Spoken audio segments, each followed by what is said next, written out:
Live.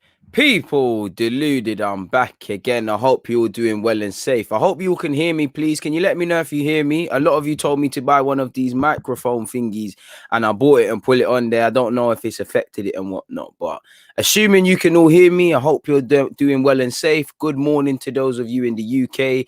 Good morning to some of you elsewhere because it's 10 o'clock here. So the Americans is probably 6 a.m. or coming up to 6 a.m. around them sides. If you're from New Zealand and a lot of the Asian sort of region countries, New Zealand, Australia, etc., you're well into your day. So good morning, good afternoon, good evening, good night, depending on whoever you are, wherever you are in this world. Like I said, I hope you're all doing well and safe. I hope you're all in good spirits. Please don't forget to hit the like button. It doesn't cost a thing. And definitely Arsenal fans, don't get it wrong. Don't get me twisted. Big up all the people that have nothing to do with Arsenal that come and tune into my stuff, whether you come and poke fun and then want to listen to what's been going on. But yeah, and definitely to my Arsenal fans, I hope you're all in good spirits. For me, I'm still annoyed about the result, but admittedly, I don't know if it's Arsenal playing poor, the fact that we keep losing, the fact that it's just how I am, but I'm not vexed. Like, I was vexed with the Burnley games. I was vexed with the Wolves ones. I was vexed against Villa. I was vexed against Leicester. Don't get it twisted. All of those emotions are still there, but I can't put it into words. It's like, I don't know. It's like, when something's just poor, you're almost beginning to laugh at it as well. I almost have a lot of self-pity for the club and the players and whatnot. And, it's crazy. We're going to get into it, people. We're going to get into it. In fact, before we get into it, I want to speak about something else as well. So I'm going to pull it into my notes. It's already there. We're going to get onto the owners and things like that. But before any of that, like I said, please make sure you hit the like button. What are you lot saying? Big up yourself, dial square. You're always about. Bro, trust the process. Like I said in my last vid, I can trust the process provided I know the destination. It's crazy. It's like I said with a bus. You don't get on. If you know you need to go from North London to South London and you jump on a random bus and you don't know where it's going and it's going to East London and, are you just going to sit there and believe in it? It don't make no sense, does it? So I need to know what we're doing. I'm not just going to scream, trust the process, trust the process. The process needs to come from everybody connected with this football club. It needs to come down. If Liverpool were saying trust the process when Klopp first came in, you could understand it. If Spurs under Jose are saying trust the process, if man are saying at Everton trust the process under Carlo or under Nuno at Wolves or even Aston Villa with Dean Smith or Bielsa with Leeds, I can get it. But because I see a blueprint from a tactical point of view, I see what the teams are trying to do. I see the players listening. I see a collective sort of work ethic. I see them moving to a collective goal. And everyone above, the manager can only do so much. The people above of all these clubs, like I've said, whatever you've got to say, they've put money in. They've spent money correctly and, they've been proactive. Liverpool reinvested the Coutinho money properly. Carlo Ancelotti got some investment at Everton. I'm talking about spending, but also spending right. Because for me, Kroenke needs to go. We've been underspending, but at the same time, you look at our net spend and it screams mismanagement.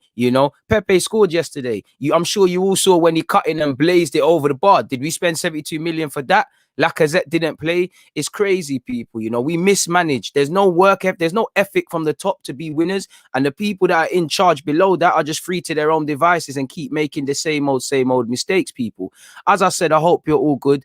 Big up yourself, Omar. It's nice to know the audio is working fine. Like I said, got a little, I don't even know what you call it, a cover for the mic. You lot was saying you probably need that, so I went and bought it the same day you guys mentioned it. Big up yourself, Fleet Fox. Saw you stressed out in my YouTube comments, man. I appreciate you lot for still tuning in regardless, because it can't be easy listening to anything to do with Arsenal, much less watching Arsenal these days. So I hope you're all good. Big up yourself, Curtis. Big up all the Florida ones tuned in as well. Like I said, apologies, because I know it's stupid o'clock round them sides there. 6 a.m. on a Sunday. To be fair, I'm pretty sure a lot of you Arsenal fans over there in America didn't get no sleep because of what we've been doing this season and what we did. So it is what it is, Big up the Australian ones. Big up yourself, Andy. 650. So you're better than me. You've had a whole day to kind of be at peace with what's happened. I've woke up, like I said, it's touching 11, 5 minutes to 11 over here. I've been up since 4:45. to be fair with you, and that's later by usual standards. I've been up since 4:45. I've watched the game as I always do several times, and we're going to speak about for a tactical point of view. You know me, I love a tactics board. We're going to get into that, but it's still early doors. We've got a lot to cover, man. So I hope if you're over here in the UK, I hope you've had your breakfast. I hope you've had your, you've got some tea and coffee. If you're over there in Australia, I hope you've got your dinner sorted. If you're over there in America, I hope you've had your shower and whatnot, because we're in for a long period, man. We'll have to reel up this. Trust the process, bro. Comrade, they're bugging out. Bro, big up yourself. You said, I've checked out emotionally too. We changed. We can't even care anymore. And that's what I am, I'm not going to lie. With Arteta and the FA Cup and Aubameyang New Deal and Saka number 7 and all of these, Partey and Gabriel, I didn't think we was amazing, but I thought, all right, cool. There's something for me to buy into, because that's all I believe as a football fan. You should be able to, go to work all week, do what you're doing in your life, and then Saturday, Sunday, you come and win, lose or draw. You feel a part of something. That's what football's about. I'm an Arsenal fan because I feel part of something. In fact, if we go back a couple of years, mentally, I'm in a great place right now. But there was a time where I was struggling mentally, physically, financially. Nothing was going right. The very few pennies I had, I was spending it rather stupidly, going to the Emirates. I've told you lot before, I used to go to the Emirates an hour before kickoff and stay till they literally had to kick people out, because I felt like I was part of something. It was a feeling I can't explain. It felt like being part of a family. I believe at base level, that's what every football fan in this whole world, regardless of whatever team they support or the level, should expect. And again, Arsenal have, of course, I'd like Arsenal to get top 4 and do bigger things than that, to have the best players, to win games, to not be an embarrassment. But all of that is extra stuff. For me, I just want to see a team that reflects that reflects the fans, that reflects the fight of the fans, the desire of the fans. A team that if somebody's going to take 3 points off them, they have to take it over their dead body. Because what could I say? But typically, Everton, you've got to give credit to their game plan, but they were hardly amazing. Southampton were hardly amazing against us.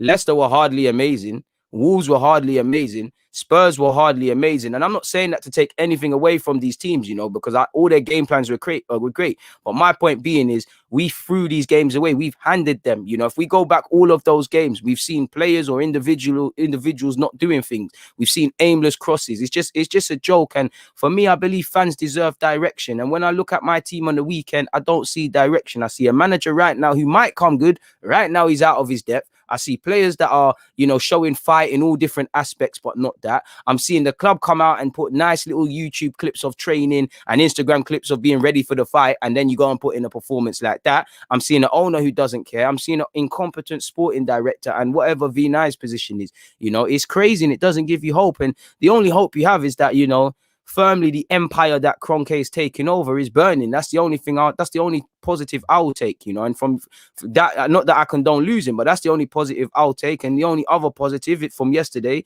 from an Arsenal perspective, is Martinelli is fit, and that's it.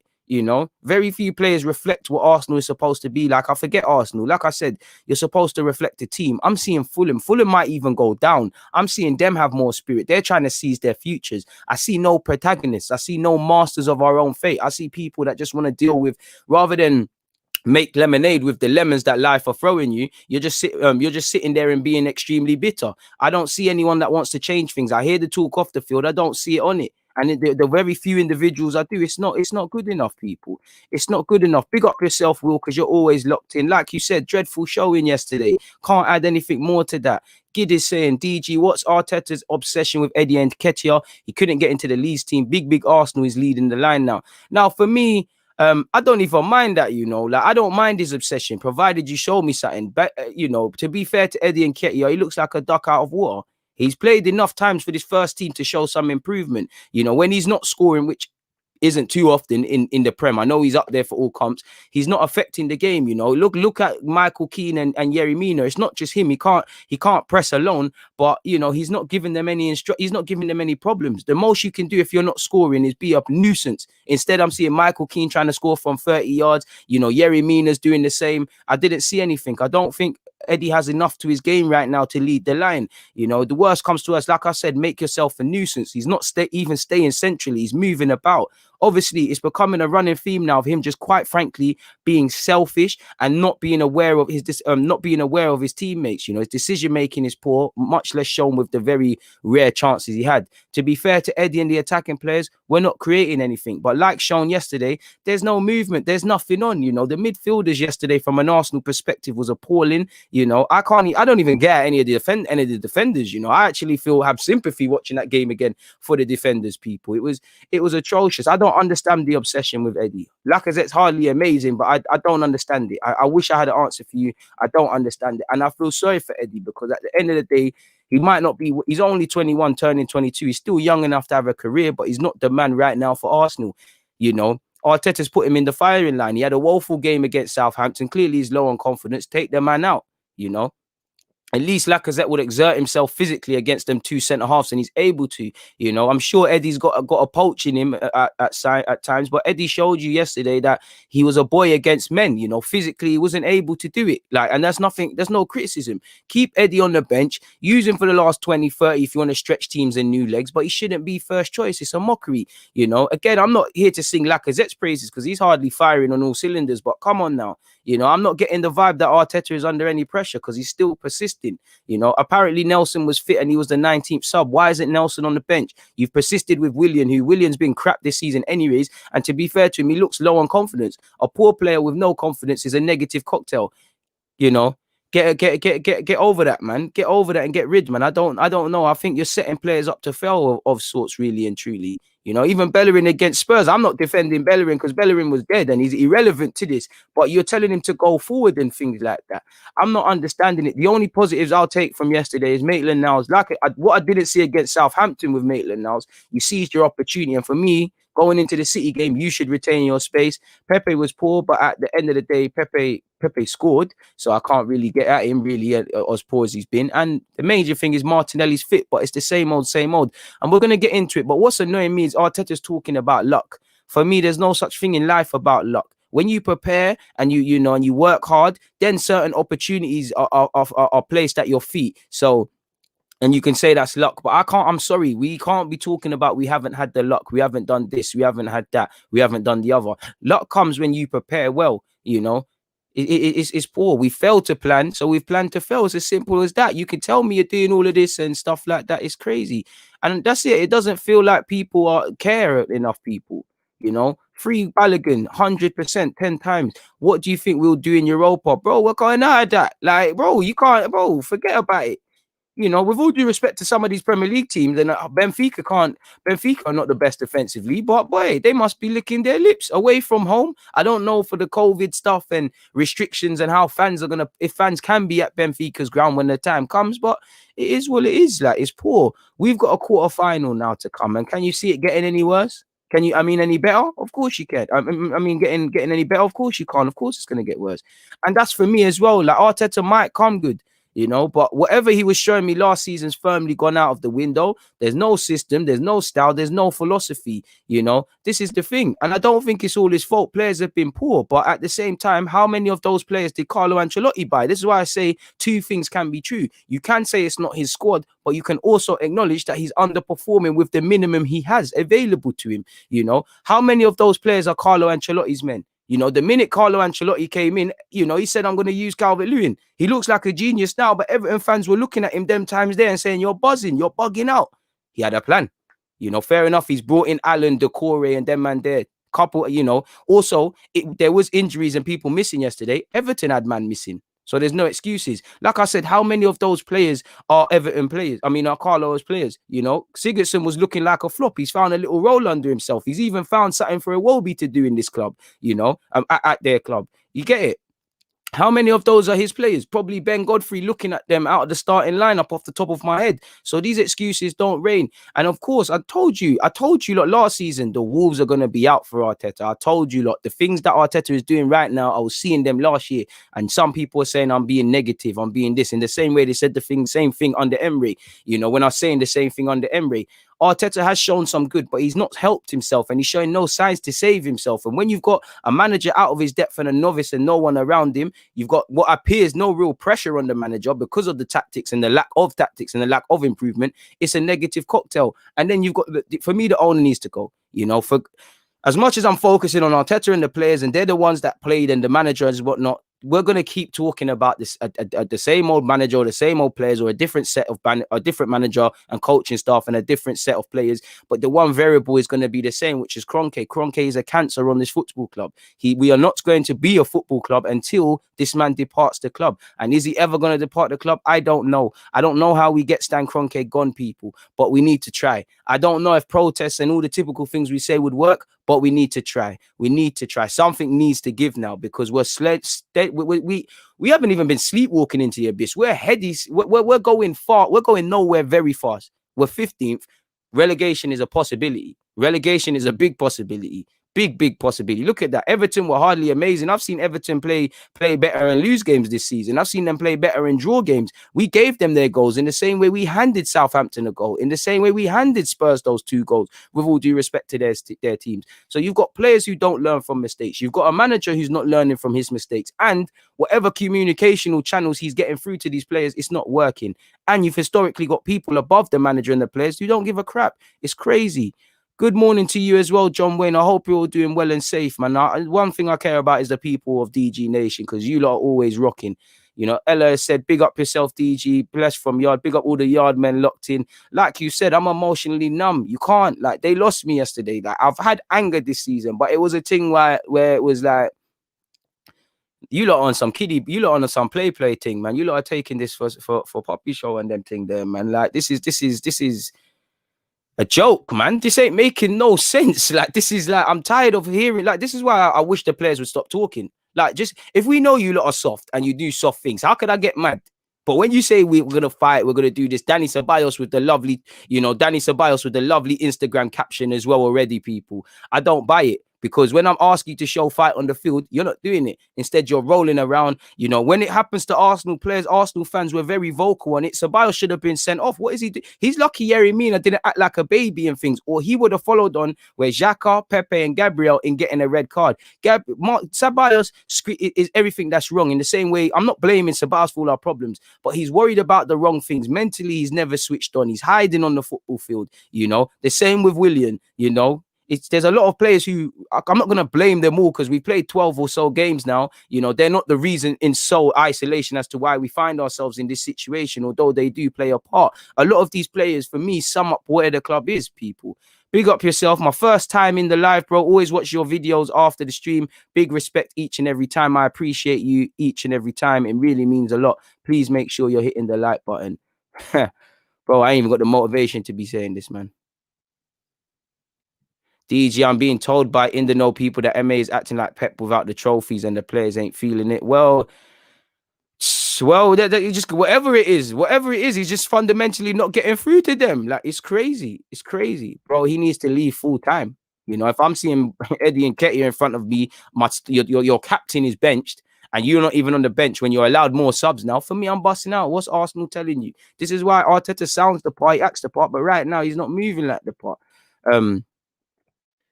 I don't know, man. Yesterday, I would have put Maitland-Niles into midfield and Cedric on, man, because I think El Nene and Ceballos had shockers, and we're going to get onto it. But El Nene's, this is why I was telling fans, calm it down with talk about a new deal. El Nene's been playing well this season. He's deserved his place.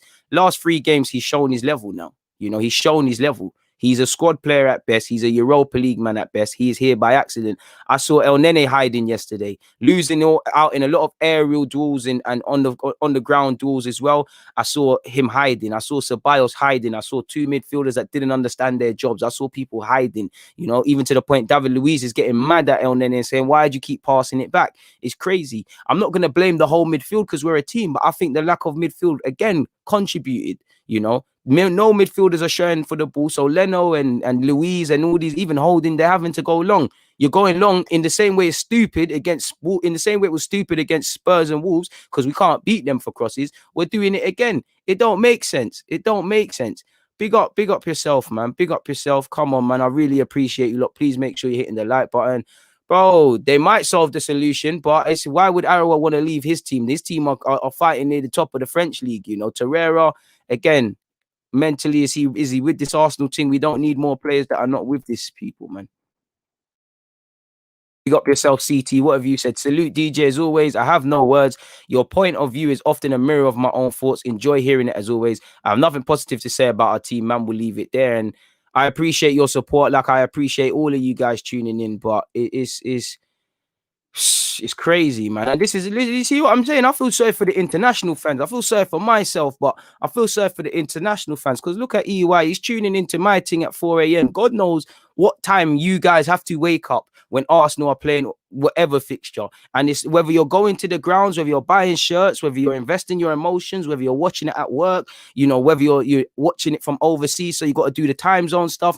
We're not being defended, and for me, I'm not, because I finally listened to my own words yesterday. I say a lot of preaching, but do I take my own advice? I fully listened to it yesterday in the sense of, if these lot aren't fighting for the club, how can I? If they're not fighting for themselves, how can they? You know, how can I fight for them if they're not fighting for me? Because I love the club. A lot of these guys don't. You know, when I look at someone like Willian, I'm not of one of them guys that think man just turn up and don't want to play and play poor. Willian looks low on confidence. You know, I'm not gonna lie, he looks low on confidence even before playing poor. And he looked poor on confidence. But I have to ask him again.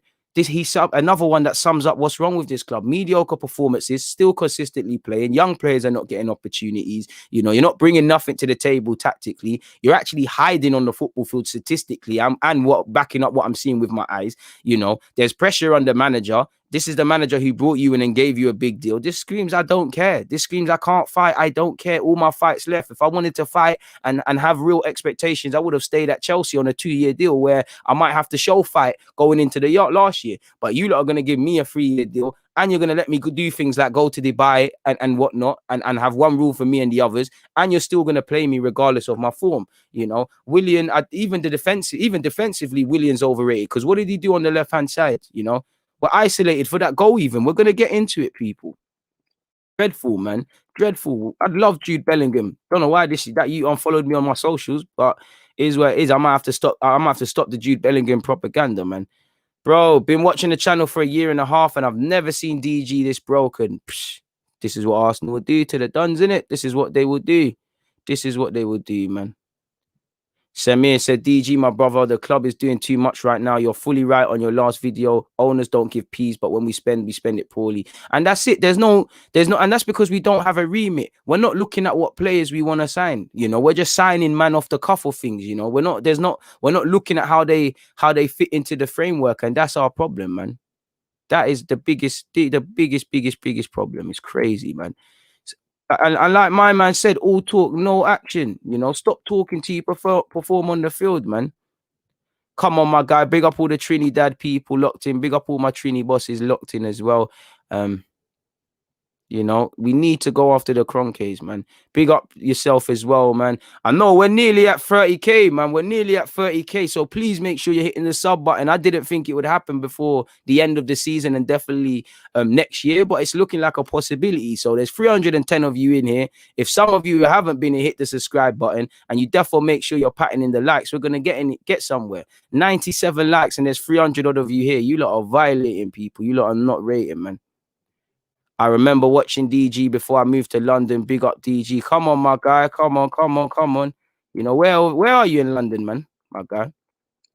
Slap up the likes, man. Slap up the likes. Bro, Arsenal needs superstars, but at this point, we just need players that respect themselves, players that are competent, players that are consistent. You know, we're just moving mad. Like you said, panic tactics, panic buys, too conservative. You know, exactly. Panic. You don't just throw on Martinelli, especially, you know, it would have been nice to see Martinelli come off the bench. He's injured. He's come back from injury. Our fans are still, you know, want to see him and whatnot, but that screamed desperation to me. Same way playing Partey, apologies, against Spurs, knowing he isn't fit, desperation. Same way the crosses, ridiculous amount of crosses, maybe not so much in the Everton game, desperation. The lack of ideas, desperation. The inconsistent tactics and the chopping and changing, all screams desperation to me. You know, we're not going to get anywhere. And I agree, you know, sacking Arteta won't solve the problem. I'm not saying that to mean he must stay.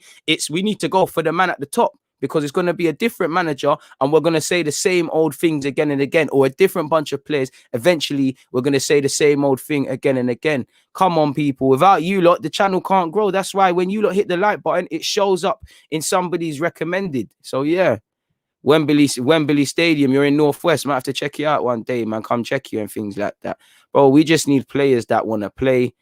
Frankie, I'm shook as well. I'm shook as well of that, my guy. I'm shook. Like the less said on that, the better. I'll preview the game tomorrow, so we'll deal with that game then. But wait, Frankie, I can't disagree with you. It's looking long. And the thing is, City aren't even looking that good by their own standards this year. It's crazy. There is a discipline problem. And for me, it's not just in terms of red cards and fighting. Discipline is when you want to achieve a goal, you're disciplined. If you want to buy a house and your spending's a bit reckless, you review yourself and you say, cool, I might like to buy a pack of cigs, but let me stop that. Or I might buy this name brand, but let me stop that. And then you've got to show the discipline to not buy that. It's no good changing for 1 week. You've got to show discipline. And for me, if you really want to go big enough, if you really want to achieve something big enough, you make sure discipline isn't a problem. So when I'm seeing the red cards, when I'm seeing, the panic on the football pitch, no player standing up to be counted, and I just see reactiveness in all aspects, there is a discipline problem, but it's deeper than just man getting sent off, in my humble opinion. We can't get rid of Kroenke, but we need to try, man. I don't know what happens unless you do, because it's going to get passed down to his son. It's poor, man. It's poor. It is absolutely poor. It's absolutely poor, man. I genuinely think you could get Pochettino, and don't say you wouldn't take him, because let's be real, loyalty in football is dead now. So I think he would redefine some of the players in that team. If I'm Pochettino, you've worked under a similar, everyone would. I don't know who you're directly referring to about saying they wouldn't take him. I think many fans would take Poch, if he would get over that loyalty crap that he probably would come with. But for me, I wouldn't want to come to Arsenal if I'm Pochettino, not because of the club or anything, but I've gone through the same old thing with Spurs and whatnot. Why am I going to come and join a club where they're doing less? They're doing less, which is a problem. It's crazy. And like you said, it's a year to the day since Arteta's been here. And this is why I don't buy when man say he needs his own players, he needs this, he needs that. I don't think everything is Arteta's fault. I think fundamentally it lies with the manager. And I do think the things Arteta can control, he ain't done it. He ain't done well enough. In the same way Edu, you ain't done well enough. There's too much novices at this club. We need a blend of new and innovative with experience. It's crazy. You wouldn't come. If you're Pochettino, why would you come and join Arsenal? What? Why would you? It's the same way if you're Allegri, if you're Carlo. Why would any manager worth their weight in gold come and join Arsenal now? You have to wonder. It's got to the point where if any of them did, you have to wonder. You'd have to wonder, question their ambitions. Like it's got to the point. If you join Arsenal, I have to question your ambitions now. I have to question: do you want to play? What are you at Arsenal for? Because it can't be from a sporting perspective. It's crazy. Poch didn't get the backing and still did a decent job. It depends what way you look at it, but it's true, and he's got to be able to perform with players. He's got to get more of a tune out of the players. He has to, and it's not good enough, people. It really isn't. Let's jump into the tactics quickly as well, people. Big up the 339 of you in here. Please make sure you're hitting the like button. Let me switch this. In fact, no, I can't even do it. I can't even do it that way. So I'm not even going to do that. I'm just going to do it this way, really. Cancel it. Now, people, I hope you're doing well and safe. Me, we're working with a limited resources, but this is basically Everton's position, right? You saw 4 at the back, Ben Godfrey, and you saw Holgate. Now, Holgate got forward, and Ben Godfrey as well, but they're not natural fullbacks. So I'm trying to paint the picture by making them narrow. You had a 4-3-3 of such. You obviously had Tom Davis and Decore. You had Sigurdsson. You had the big man Calvert-Lewin up front, former Arsenal fan. You've got Leno in goal for us. I'm not putting us on there on purpose. You've got Richarlison and you had Iwobi. Now, without showing our players, in real times in the first half, you probably saw this. He was getting quite narrow. Midfielder there. Sigurdsson getting close. Their fullbacks were high in our own half. And for me, which was the most concerning, is this, the centre halves people. Yerry Mina and Michael Keane. Again, whatever you say about the form of our players, or the ability of our players, they're not the slowest. So for me, the fact it speaks volumes that Everton could say, cool, we're going to play a high line. Yerry Mina and Keane, they back themselves against an Eddie Nketiah, against a Willian, against a Pepe. They're playing high lines. You had Michael Keane trying to score from 30 yards. Yerry Mina obviously scored, and there was problems. I was actually impressed with Everton as well, because they pressed with Calvert-Lewin. Richarlison was getting quite narrow, as was Iwobi. Sigurdsson was back in the thing, and you had their two midfielders. So if I move all of this, because it's just looking like jargon, and do that again, people, you know, and if I paint our defense, remove this front three, you know, out of possession is where we had problems, people. There was no out ball for us, and the midfield wasn't showing for it. And what did you see? A big reason as to why it's just going long, because you had Calvert-Lewin, you know, you had Richarlison, who played very well on the left hand side. You had Iwobi, you know, you had Sigurdsson joining when he could. You had the two midfielders, and like I said, you know, you had their fullbacks in our half, and that we couldn't get out of that. We couldn't get out of that. And for me, the problem was, if we just focus on the midfield and the attack, the problem was, when you can't get out, you need midfielders who are brave. El Nene and Ceballos were, quite frankly, pussyholes in that game. Shook, scared, weren't on it, people. We're not on it at all. It was absolutely crazy. I will worry about whatever I want to worry about. Hit the like button, you know, hit the like button. It doesn't cost a thing, people. I have to keep reminding, it's called a call to action. If you actually look at YouTube and studies show, the more you constantly remind people, the more it happens. In the same way, when you say things 3 times, it's statistically proven to ring home. So I'll worry about whatever I want to speak about and what I would like to talk about, John. That's your last chance. Any nonsense, you're out. Anyways, back forward. Like I said, you need men that are brave. You need men that are brave. And I saw El Nene hiding. You know, it got to the point where I'm seeing El Nene purposely move Sabas for a sec. He's purposely standing next to these men because he knows he's not going to get the ball. He's no bravery. And when you've just got your midfielders standing here, they're right next to each other. You know, you can see there's no out ball. You know, there's no out ball. When they're pressing, there's no out ball for us. So what can Leno do? He's got to go long and bang it into the channels. They've got to go long and bang it into the channels. And like you saw, they were just regaining the ball. So we bottled it. You know, I'm really not happy with them two midfielders. I think Ceballos and El Nene, you know, both of them are getting caught high up the field, like against Southampton and many other games. Both of them are either back here, you know. So Bios is more concerned with diving and doing up the Beyblade thing. It was atrocious, people. It was a shocker. Like, it weren't good enough, man. It weren't good enough, man. It's absolutely nonsense. Like, it's just not good enough, man. That's one thing I'm scared of. It's like, you know, you could see the midfielders were showing no intent. They didn't want the ball, and you're hiding, and you could see it with David Luiz evidently getting angry. And one thing that annoyed me as well is because, you know, playing again, the only good thing was, like I said, you know, Maitland-Niles got forward and earned a penalty. Martinelli is back. But again, we know going into a game like this, we know set pieces is where it's won and lost. We know dead ball situation is where it's won and lost. If you actually go and look at the game from last week, I mean, go and watch the game again, you'll see little warnings where Calvert-Lewin is getting into space, people. And the first goal is poor, man. Like, the cross isn't stopped. They've gone from left to right. In fact, they've gone with left to right. Richarlison switched it out there. I think Tom Davies has played it to Iwobi, people. And there's admittedly more men. But where we've got in trouble now, it's again, like against Southampton with Theo Walcott's goal, the midfield runners, people. Go look. You saw some, again, not to scale, it's a tactics board. It's hardly a real game. But like you saw, people, the balls come in. Like Tom Davies, I believe, passed it to Iwobi. Southampton, Theo Walcott scored because he ran into this space, because it wasn't stopped. The same things happen. Calvert-Lewin is just ghosted in. No midfielders, no fullbacks have recognized that run.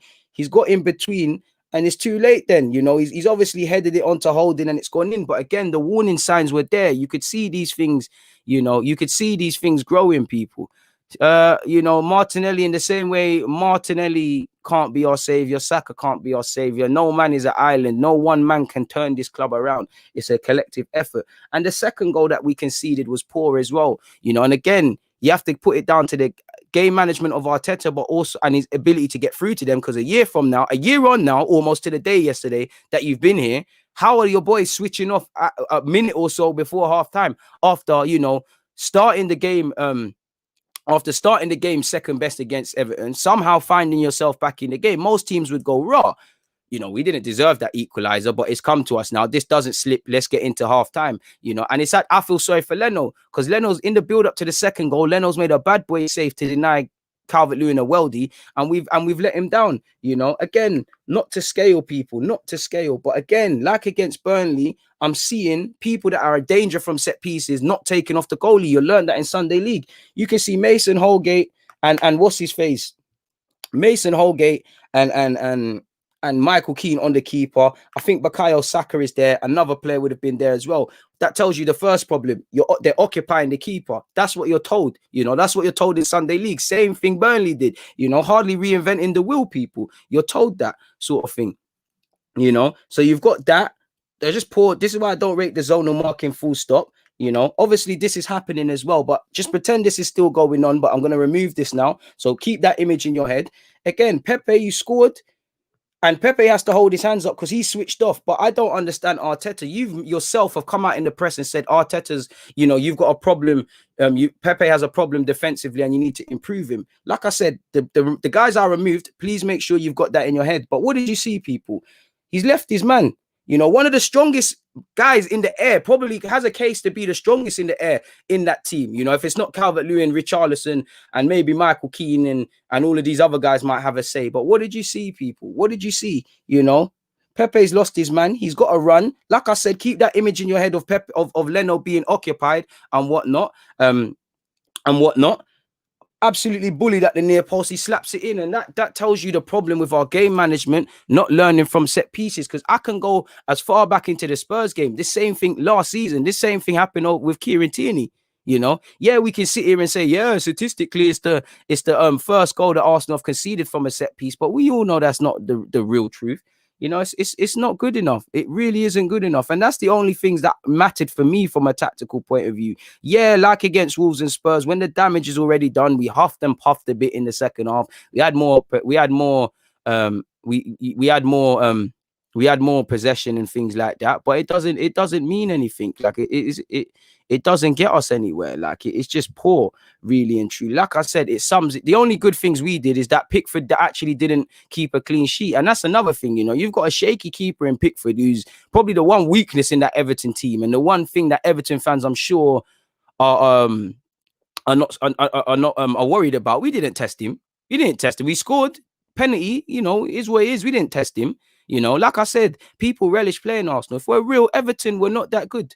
And I'm not trying to sound shady because their game plan was great, but it was appalling. Even when they conceded, there was way too many open spaces and we didn't take advantage. The key things for me is that no midfielders were showing for the ball. That's the main talking point for me. Nobody's showing for the ball. Nobody wanted it. El Nene is hiding. What you can tell when someone is hiding. He's purposely standing near Everton players so he doesn't get the ball. Ceballos is just playing in the wrong areas. His mindset is just not there. And he's, all these tweets and things he's doing does not help me, people. It really it doesn't help me. We let ourselves down, and Nketiah sums up the decision making of us because he had so much time in the box and ultimately bottled it. Credit to Everton, because they were spot on in whatever they were told to do. Whatever they were told to do. That's all I can talk about from a tactical point of view. So that's 37 minutes in, really. So I can clip that up for those of you who are not in the stream but like that. Moving on, hit the like button. Hit the like button, please. I know moderators, I can see some people that aren't fond of my videos saying the channel is crap and things like that. That's okay. It's not my fault their wives watch my thing. A lot of bickering, bare baby thing. But bickering on the field rather than standing up to be counted. Man are bickering. Somebody, it's like with Arsenal. Somebody always wants someone to blame. There's a blame game thing. Someone always wants to shift the focus. And although I think Arteta has to question it, this is why I get at players, because there's too many pillars for people to hide behind at this football club. It's always the manager. It's always the manager. Or it's other certain players that their teammates are hiding behind. It's crazy. It's not helping us at all. It's just making us worse. Please hit the like button. Mesut Ozil. If only we had some creativity down the middle. Oh, wait. I don't even think you would solve all the problems. You would help, but I don't even think you would solve the problem, really and truly. I really don't, because there's no movement. And as much as I'm getting at the midfield, when you've got a midfield who's not showing, when you've got non-existent movement with your front three, it's crazy. Like, it's crazy. Like, it's not making any sense. Like it's absolutely more. It's appalling, man. We could always see it, man. Big up yourself, Randy. Thoughts on Martinez most clean sheets this season? Well, he wouldn't have it if he stayed at Arsenal, but we know Martinez is a good keeper. We all know we're a poor side defensively. When I look at Aston Villa, they're a team that's trying to do more than just fight relegation, and that's why they're doing what they're doing in the league and whatnot. Versus with us, like Josh has perfectly said, no fight, no drive, no desire, no passion. I'd add on to that and say no willingness to learn from mistakes, no real intent to want to be better. They don't want to be better. They don't want to be better. You know, you're meant to be of a growth mindset. You know, before you talk about the manager, the fans, I would want to play good because I've played good. Do these not feel a sense of embarrassment? Like it's embarrassing. You know, every game, new statistics are coming up to play. It's crazy. That is crazy. Big up yourself, Alex. You know, it either goes two ways. People always say, why have you got that name Deluded? Or they say, oh, I see why. Like I always say, either way, I wish I had £1 for everyone, man. Jay Maker has said, you, man, may I ask a question? Since I don't really watch Arsenal too much, if you want Ozil, how would you tactically use him? Well, you can't use him with 3 at the back unless he's playing off the flanks or something. So you'd have to go a 4-2-3-1. But then you'd need a balanced pivot. And again, not to scapegoat Ozil, I don't believe in any of our midfielders apart from Thomas Partey, and he is not fit until January the earliest. So it's crazy, man. And this is it, you know, and that's it for me. This is what I'm saying. You're backing up the point, Raz. I'm saying Villa are trying to learn from their mistakes. You know, they've clearly, if you know, they're not there now, are they? So it's testament to how good of a keeper Martinez is, but you've also got to question the players as well for wanting to learn, unlike Arsenal. That's why they're having a better season right now. I don't know where their season's going to go, but it's crazy, man. Big up yourself, my guy. So yeah, man, let me share the screen and move things. Man, all right, cool. Frankie kills me. Frankie, you're one of the guys that when I'm vexed about Arsenal, you kill me, man. Like when you gave me £2 for some Smarties. Tea or coffee, it's a green tea thing. It's a green tea thing. Can you not see? Tipping. It's a green tea and honey thing. Broski, you know, it's a mad thing. Me personally, I know he played for Spurs, but if I was offered both of them, not that they would come to Arsenal or just in general, I would personally want Pochettino, but I respect Brendan Rodgers' thing. Apparently he did, but why would, you know, Martinez is a fighter. You know, Martinez strikes me as a fighter. He's not going to leave for no reason. I think it was made abundantly clear to Martinez that Leno is playing the majority of games, not a thing where the best man wins sort of thing. We fight in training, whoever wins, wins. I think it was made abundantly clear Leno is my guy. And even in the early stages of the Europa League, you know, Runarsson had to sit on the bench. Was Leno not playing? So, do you get it? And obviously with City, you know, with the Carling Cup, you know what, we've had to play, we played Leicester, we've had Liverpool, you know, we've had tough games. With Martinez, I've got game time there. You know, FA Cup against Newcastle. If Leno is going to be your first choice, would he have got game time there? Martinez left it with his head held high. He done what he needed to do. You know, he was a fighter. He left with his head held high and he's going and doing his thing. And, you know, for me, when you look at Højbjerg, when you look at Gabriel, when you look at Thiago, I know he's injured, and you look at Martinez, for me, these are signings of the seasons, really and truly. There's a couple other players, of course, but these are the ones off the top of my head. Come on, man. Bro, I don't do the dairy thing with my milk, with my tea. I don't do that, man. You follow me on Twitter. No, I didn't, you know. I needed to go to the moon, man. I should have just put some Ray and F, man. I think next defeat is a Ray and F, Red Stripe, Henny, Magnum, and let's go to the moon, man. Big up my guy Ethan, man. You know, my guy. At least I see you playing well on Sundays and you looking like some of the attackers we wish we had at Arsenal. It's not worth the time, bro. It's not. If I didn't have a YouTube account and I didn't have a sense of loyalty to you guys, then, boy, you think I'll be sitting here speaking about Arsenal? I was more happy to watch Liverpool yesterday. You know, Arsenal moving dead has made me appreciate football even more as a neutral. You know, I can't help but admire what Liverpool are doing when their players are vexed that they're not scoring. You know, how did we manage how did a team manage to lose 7-0 and we are the most embarrassing performance of the weekend? It's crazy. You know, it's a mad thing. It's a mad thing, man. Bro, he must have his nudes, man. Cause I don't get it. 40 million for Pepe. It's an L. Probably wouldn't. Probably persist with Pepe, to be fair with you, but I don't even think Pepe was the worst on the field yesterday. He done some questionable stuff, but at least he didn't hide, man. What is Ted saying? Let me see what you're saying from an Everton point of view. Surprised Pickford was playing. Olsen had played very well against Leicester, but Pickford's probably the first choice. That's probably why he got the look in. Crazy, man. Please make sure you're hitting the like button. I appreciate each and every one of you here on an early Sunday morning. I know some of you are abroad, man. Hey, Deluded, I wanted to know if I could do your scoreboard graphic for your watch-alongs. I believe I could do a good job. Yeah, you can, Fahim, man. If you can do a good job, I'll give you an email address to hit up. Give me a sec. I'll get it for you. Yeah, man. We're looking for people that could do that. Big up Sky Tour as well. I've actually looked through my emails today. I've looked for my emails today. I'm gonna get back to you. Obviously, I can't do that right now, but yeah, man, if you can do that, why not, man? Be stupid not to have people you could help, man. I need that. And when I asked you lot for help, very few people reacted. I want to give you lot. I always see lot, DG, get a scoreboard, get a scoreboard. Bro, I've looked on Google. I don't know how you do it for StreamYard. I really don't. I'm not a technology man. I'm poor with electronics and things. I'm just meant to be the football guy, if that makes sense. So yeah, that's my email address. It's not, I'm about to send it. There's no typo. There's no typo. That's there. Email this thing, my guy. Hit up them. Hit up that. And big up all the Twitch gang as well. Deluded 187 for those of you not subscribed on Twitch. All other information among my socials is in the descriptions, man. Hey man, I hope you're doing well. Where do you think we will come March? Any hope for Europa League? Boy, it's a myth. It's a myth. I can't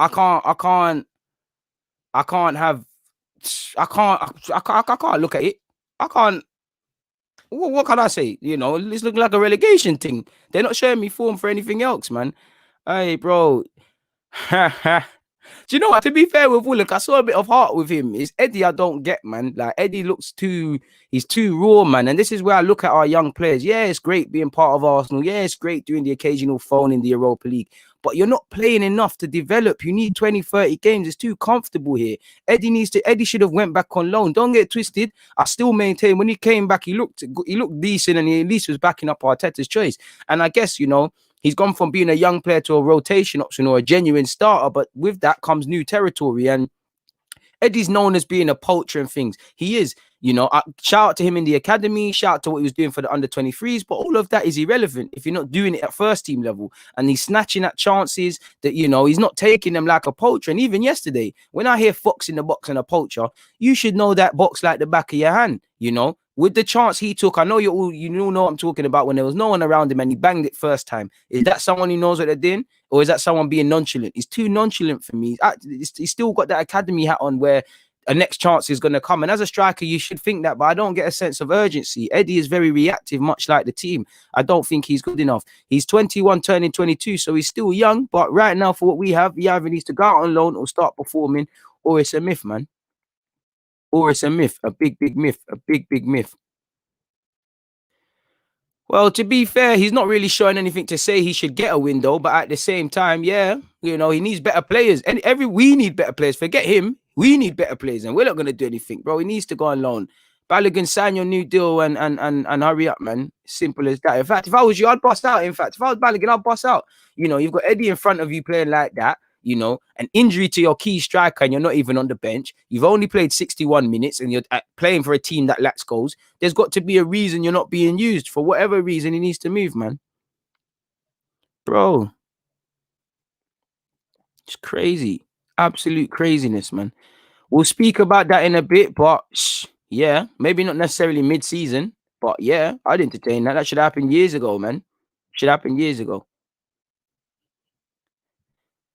I don't think Joe will look. I'd rather persist with Joe than Eddie, to be fair with you, because Joe, I'll just use him in the squad. Eddie, I can't be using you as my striker.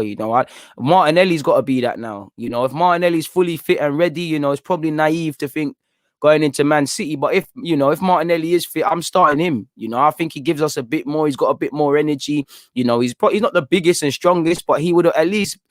Martinelli's got that energy. He's a nuisance. I think them centre halves at Everton, they had a field day. They were probably even more gassed when they found out that Aubameyang isn't going to be there. Not that he's been scoring, but at least Martinelli's a nuisance. He'll press. He won't give you an instance, and that's the minimum I need from a striker. In fact, my first thought was probably you go Martinelli through the middle, you go Saka on the left. I'm sorry, you go Lacazette through the middle, you go Saka on the right, Martinelli on the left, or you go Martinelli through the middle, Saka on the left, and I go with Pepe on the right, as long as Willian doesn't play. Broski, that's what I'm saying, Martinelli, and even with Martinelli, fans will turn on him, because fans don't talk about when he had a woeful game against West Ham, when he gave away a penalty against Liverpool. He's at the honeymoon stage. This is what fans do with all young players, and they did it with Arteta. They don't praise and critique fairly. I think Martinelli's a bad boy, I think it speaks volumes of his ability, but also says where we are as a club that, we're screaming 19-year-olds that ain't been in the first team 2 minutes in Saka and Martinelli. It tells you where this club is. But We can't put all this pressure on Martinelli. What happens when he doesn't score? The honeymoon period will be over in the same way everybody used to love Eddie, and now you see him what happens. The same will happen with Balogun. It's crazy. So was I. He's playing favourites. Again, there was a bit of a tactical change, obviously, as we're chasing the game. He put Willian inside. He moved Saka to the right-hand side, and he put Martinelli down the left and whatnot. But it's too little, too late. And that's the main thing for me, Liam. Aggression. Aggression and fight. That's what football is around. High energy, high intensity. Certain players look playing within themselves, just look resigned to defeat, just accept failure. And I'm not on that. If we lose games, it's about how you lose. Simply put, it's crazy. Like, it's not good enough. Please make sure you're all hitting the like button, people. It's absolutely. I'm lost for words when we talk about Arsenal, man. I'm lost for words when we talk about Arsenal. And, I'm not even really getting at the defenders off the back of yesterday, but I can't understand how some young players across all these positions are not being given opportunities, because we keep hearing and being told by Arteta that there is pressure, that he is scared for his spot and whatnot, but it doesn't happen, So we've spoken from a tactical point of view. We've spoken about a couple other stuff. Let's get on to what actually Arteta's had to say, the man himself, people. Big up Shane, big up all the YouTube members. Shane has said 1 step forwards, 3 steps backwards. I've lost faith in every single one of them at this club. All staff and all players. Our club is run as a joke. True, trust me, bro. Trust me. See the wickedest thing? Arteta, he's not showing me nothing, but I'd rather give Arteta another chance with new players and a new ownership and money. But he hasn't. But at the same time, I don't believe he's gonna come good, because I ain't seeing no ideas. I'm a bit different from you in that, Shane. No, listen, I share exactly what you're saying. But for me, Saka, Partey, Gabriel, Tini, Martinelli, Leno, because of how he's speaking, and I know Aubameyang ain't scoring, but Aubameyang, they're the only players that I feel are on this thing. And truthfully, amongst that group, Gabriel, Tierney, Saka, Martinelli, they're the only ones that I can bet my life, even on a bad game, they're consistently on this thing. I don't know why Holding was captain. To be fair, I don't think it was that deep in the context, but we know the captain's thing at Arsenal has not been serious. It stopped being serious where we was using it as a bargaining chip to convince players to stay. You've got Mustafi, fair enough, it's in Europa League. In fact, I mean, to be fair, I'm seeing Mustafi bellowing instructions, and he's probably saying the right thing. We've seen Mustafi who's leaving and doing it in the Europa League. We're seeing bare different guys be captain. I think it is probably telling that David Luiz was on that field and he never got the captaincy. Maybe a bit of it is what's happened and whatnot. Bro, FA Cup, I don't know what spiritual bondage we have with the FA Cup, but we turn up, man. We turn up and do what we need to do, man. Oh, and that's the thing, man. This is the thing about Arsenal fans. There's nothing wrong with backing your manager. There's nothing wrong in not believing. I support Arsenal. I want and still hope Arteta can get this right, because I don't want to sack him. But at the same time, I want to sack him because he's not showing me something. Like I said, you have to give you have to consider all the variables, but the very things Arteta can control, he's done poor in it. So he needs to go, really and truly. He needs to go. I can't back anyone, because like I said, there should be a DNA. He's been here a year, we don't know what this Arsenal team is about. We ironically played Everton a year ago. If we watch both of them games again, are we going to see anything, people? Are we going to see anything? It's crazy, man. Absolutely crazy. Oh, I'm starting to think somebody on Twitter said it, and it was said in a jokey way, but I'm starting to believe it. I'm starting to think that Arteta just wants them neeks. He just because he was like that. He just wants them. He don't want people that's on this authoritative thing. He wasn't the most expensive of midfielders when he came to Arsenal. That's probably why he's kept the basic ones. And, again, I know it's not his squad, but, Arteta has to face the heat, because he has told us from a sporting perspective that Ozil not being in the team is his. We heard that, he wanted Willian. Willian was his man. He's been allowed to keep, man. He's been allowed to play Xhaka. He's been allowed to persist with Willian. This is why I don't feel there's any urgency, because maybe he'd stop having to do any of this poor stuff, people. I will check my email soon, my guy. Obviously, I'm on a live stream. Can't do that right now, brother, but we will. I don't know what game you was watching. You must be trolling. No, then it was not Arsenal's best player. It was Maitland-Niles at a push, if anything. And this is it for me. There is no plan. We're gonna sack him. We've got rid of him. He's been playing poor and things like he's been managing poor and stuff. But then what happens? Like, what happens? This is why, for me, we have to go after the owner, my guy, because I'm not saying this as a stick to say keep Arteta in the team, in the squad. He's not playing like or managing like a manager that deserves that. But we sack him tomorrow, then what? Does that do more harm than good? Because we're gonna have to write off the season again. Not that there's anything to play for. We're going to keep saying the same old thing. The manager needs time to build his squad. He needs to get the bad ones out. You know, when we're not winning, these players are not listening to his tactics. They're letting him down. Then we'll eventually talk about the manager's tactics or lack of. We're going down the same thing. There needs to be a plan. There needs to be a plan. You know, if there's no plan, you're just winging it, really and truly, you know. He won't sack him. They won't sack us. For us, we feel there needs to be urgency or something. The club, what's going to change? You know, we heard they need to win this, that, and the other, but what's going to change? It's still another day. They probably came back from London, back into London late last night. They probably have an evening session, if anything, or probably the day off. And then the building starts for City, and they'll bring out the same old, oh, we're fighting, we want to put it right, we want to do this and we want to do that. It makes it madder. And that's it, you know. And I think there's something with Arsenal, because I think Emery was very honest, and towards the end, he started doing the politician thing. Arteta started doing the politician thing. So what is happening? We all know there's probably things we know that we don't know. We all know there's things greater than Arteta. It's the mentality. There's a cancerous mentality at this football club as to why we keep failing, you know.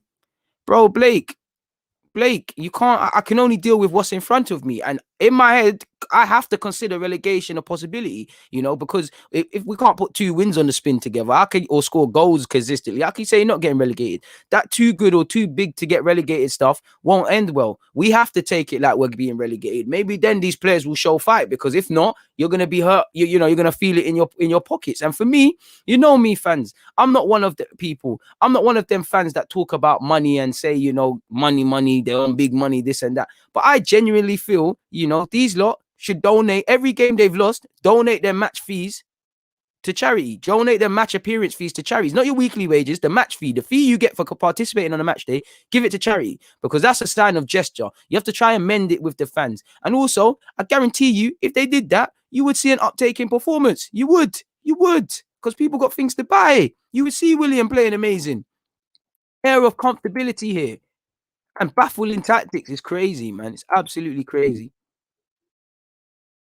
Bro, it don't even matter about big manager and all of this stuff, man, and pulling power and all of this thing. From you have a direction, from you have a goal, everything else can fall into place, but we do not have that. Big up all the Canada ones as well. I hope he gets a chance to prove himself, Andrew, but realistically, contracted until 2022, you'd imagine he's sold next year. In fact, you know what? You've got Kolasinac, Eddie Nketiah, Guendouzi, Lacazette, you've got a few, El Nene, you've got a few players that have a year left to run. And again, 2021 is one thing. Are we doing what we need to do to get rid of other people or move them on or show any proactiveness? You know, because Eddie and Nketiah, I'm looking, can you go and get 20 or so million? Maybe not based on yesterday, but can we get something? Big up yourself for the super chat, my guy. I wish you had something to say with it. So I'm just going to say thank you. I wish you had something to say with it, but I appreciate that each and every time. Like I always say, they're on some Disney thing. You know, they thought Arteta was on some Coach Carter can galvanize them, but that only lasts so long. You know, you need to start showing tactics, or you need better players and all of these things. And maybe a couple of these players that are actually good might have been hoodwinked like us. They saw Gabriel Partey, seen Arteta's tactics. They might have think, yo, things are changing. It's crazy.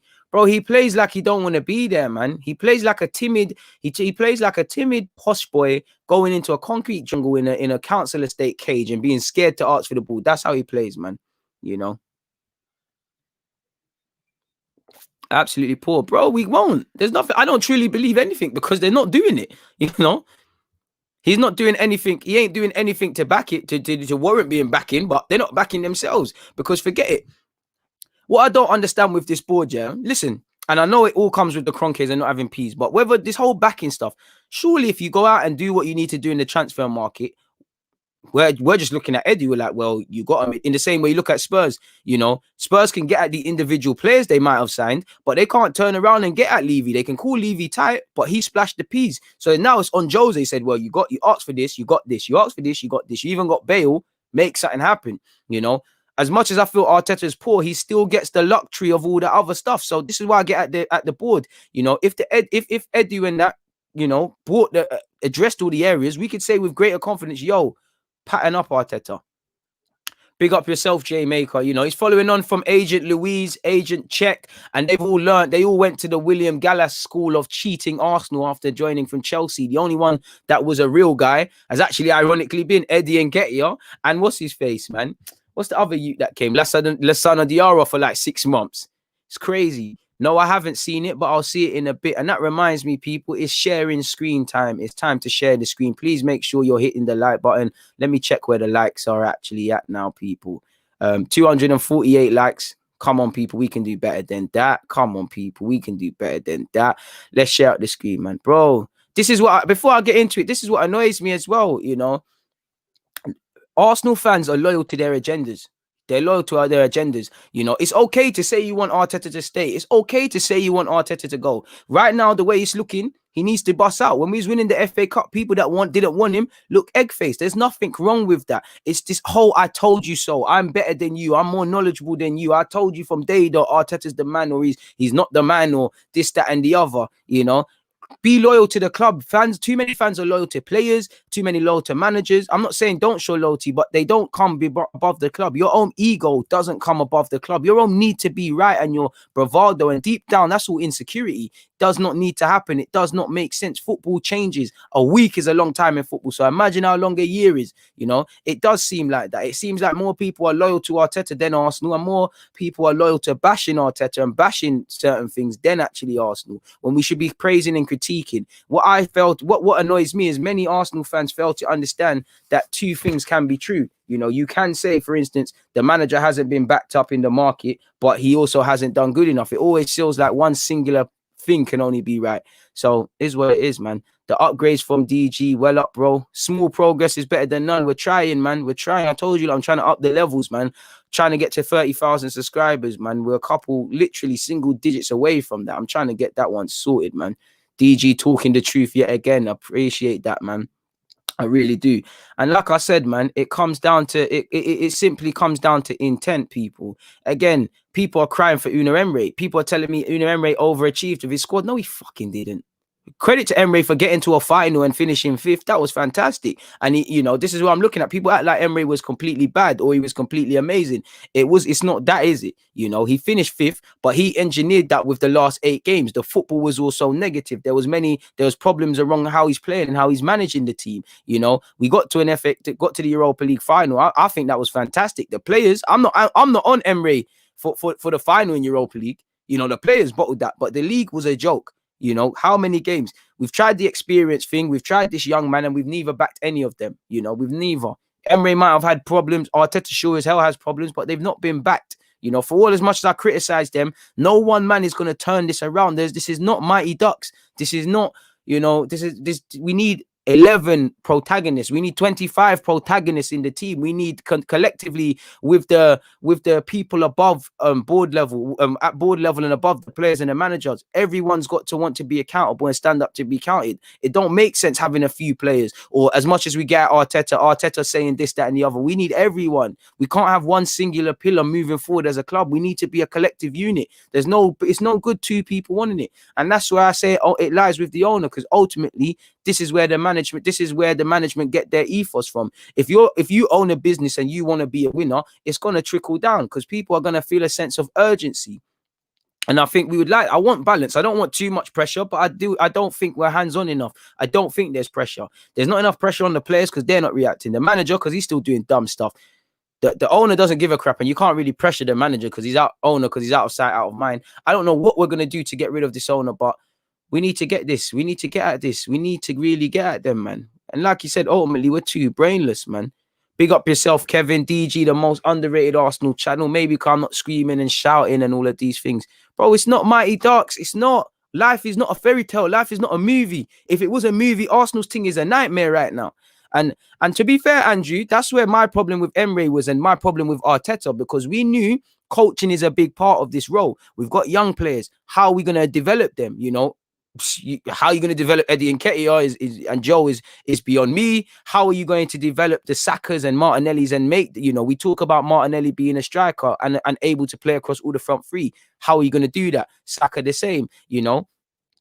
You look at Carlo Ancelotti and Jose Mourinho, I'm sure there's many players in both of their squads and maybe even the lineup they don't want to use, but they've got a tune out of them. So while I agree, that was going on to my old point, my old point around not being backed and not being given the windows, and he's asking for players and not being given them. I 100% agree, but that's coaching. Because to be fair, Pepe's got problems, but if you don't get Zaha and you get Pepe, it's not a problem. You get it? It's not like, you don't buy. It's not like a thing where we've tried to buy Bergwijn and then you've got Deluded Guna like me right wing. It's going to be a complete drop off, isn't it? Do you get it? So it's got to be a bit better than that. But he's not being backed. He wanted Partey from early. He didn't get that. He wanted Nzonzi, didn't get that. If these players came in and didn't hit the ground running, it would have been another thing, really and truly. I think even if Zaha came, Zaha wouldn't bang at Arsenal. Not because I don't think he's a good player. I think he would have the same struggles because as poor as Pepe's been, there's not been any consistent attacking sort of play to get the best out of our attackers. And like we've been saying for time, and like we've been saying for time, we've struggled in an attacking sense. So it doesn't matter who we get. Like, it doesn't matter who we get, they're gonna struggle. We've had Willian who's come in the Prem and it's not worked. Not one attacking player is excelling. It's crazy, like absolutely crazy, man. And like you said, Ali, man, there's no leadership in the team. Strong characters galvanize teams when going through tough times. It's the youngers, it's the young G's. It's the young ones, and that tells you all the problem. Like, we can't be looking at youngers to change things. It speaks volume of theirs, but it's crazy, bro. It's not going to turn his season around. Like, the only thing that's going to turn his season around is a collective 11. Because when this creative man comes, we're going to scream, there's no runners, there's no movement. He's having to drop deep to receive the ball. All the same things we cried about with Ozil when we never had attackers. And we're not seeing anything from a coaching perspective to assume when the creative man comes in, things are going to change. It's not going to change. Like, it's not until the system changes. Like, Arteta needs players, but as I've been saying, he's not showing me a system to say when you get these better players, you remove this guy and bring in that guy, it's going to work. Because Arteta wanted him to, and it's got, we've him, Dennis Suarez, Kimi Kallstrom, loan, the wages and the loan fees. How much is that? Free transfers like Mkhitaryan, Kolasinac, and Willian. All free transfers, all been very costly when you consider the wage outgoings. And obviously, big money purchases have been appalling at this club, which is why I say, for as much as I get at Kroenke for not addressing areas and not wanting to be a winner and things like that, we've missed the very few pennies we've had. We've mismanaged it, and there's no way of getting around that. We've mismanaged it. We just need to stop signing players that just have a standout season and actually look at how they're going to better your team. And I feel sorry for you if you really are 83 years of age. You've been done dirty, really done dirty. Let me share up the screen now, man. Let's get into what Arteta's had to say, allegedly, people. So let's get into this first one. We have to stick together and stay positive. So this is actually Leno. Leno's been very vocal. Not going to read that bit out. He said, of course, there's a big disappointment. It hurts a lot. It's not the time to feel sorry for ourselves. We have to stick together. We have to stay positive. And this is the only way, because on Tuesday, we have another big game. We have to win games to come out of this situation and have a positive mood again. Why does Leno sound like a better manager than Arteta? Because for me, Arteta's still coming out with the same crap about we dominated possession, this chance and that chance and whatnot. Arteta managed under Pep Guardiola, managed with Pep Guardiola, to put it kindly. He was a coach. We all know in football, with the advancements football is making, the margins for error are lesser and lesser. You've got teams bringing in throwing coaches, specialist set piece coaches, a lot of psychological work away from the field. It's about the fine margins. You can't just sit here and tell me Everton only had 2 chances and scored. That's stupid, because they got the 3 points. And that's, again, fine margins. We need to stop finding positives where there is none. You can talk about dominating the second half in the last games against Wolves, Spurs and Everton, but they all got the 3 points. I'm sure which managers would want to swap places? You just scream like someone who is not learning from mistakes, and someone that is looking for excuses, someone that is looking for cop-outs, and normally someone that doesn't have any ideas. But moving on with Leno, he said, I think the second goal was probably the key, because when you can see the goal right before half-time, it's always very difficult, especially in our situation. And again, comes down to game management of the manager, but the players, your players, you've gone in there, you know that you ain't been playing as good as Everton, you ain't. Somehow you found yourself in luck with a penalty you scored. To concede so close after half-time, before half-time, screams to me you're reactive and you can't think, because you just think, let me switch on. Pepe shouldn't let his man go unmarked, even in the build-up to that corner that led to the goal. Leno's made a great save to deny Calvert-Lewin, but why has that happened? Because there was numerous times we're getting hit on the counter-attack, we're far too open, and things like that. Reactiveness, reactive. We are a reactive football club and reactive over all aspects. And he also said now the confidence is not on the top level, but the only thing that can be said is we should stick together and come out of this situation. To be fair, Leno, not enough of your players are sticking together. You've got midfielders not showing, you've got strikers playing within themselves, you've got baffling coaching decisions. This doesn't scream togetherness. And going against Man City, fair enough. Man City on in the best of form, but it's not gonna end well, is it, for you? Going down, like Arteta has said, we cannot feel sorry for ourselves. He has said we cannot feel sorry for ourselves. We are losing football matches because of us. Nothing to do with the opponent. Fact. Against Burnley, we lost the game without conceding any shots on target. We still lost the game. It doesn't matter. Believe it or not. And today, again, you can see how the team tried and how they tried to play with our limitations. Absolute lies. You're absolutely lying, Arteta. Come on now. They always try and fight. I cannot fault that at all from the players. And maybe he's losing the dressing room as well. He's not trying to dig them out. Or maybe, it's a thing with him. As you lot can see, people, this is his press conference. So let's go through it, people. Let's go through it. Please make sure you're hitting the like button as usual, folks. Let's get into it, man. Let's go through this. Let me scroll all the way up, people. On the performance, he said, we controlled them really well. The counter-attacks, apart from a few moments where we lost the ball inside, which was impossible to control. It's a lie. That first half, we was at Everton's mercy. What are you talking about? Apart from that, we didn't test Pickford. We did not test Pickford. We were not in control. The only time we looked a bit in control was the 10 minutes after halftime where we huffed and puffed. And there was a moment where when Everton, around the 25-minute period, when they conceded, they were a bit open.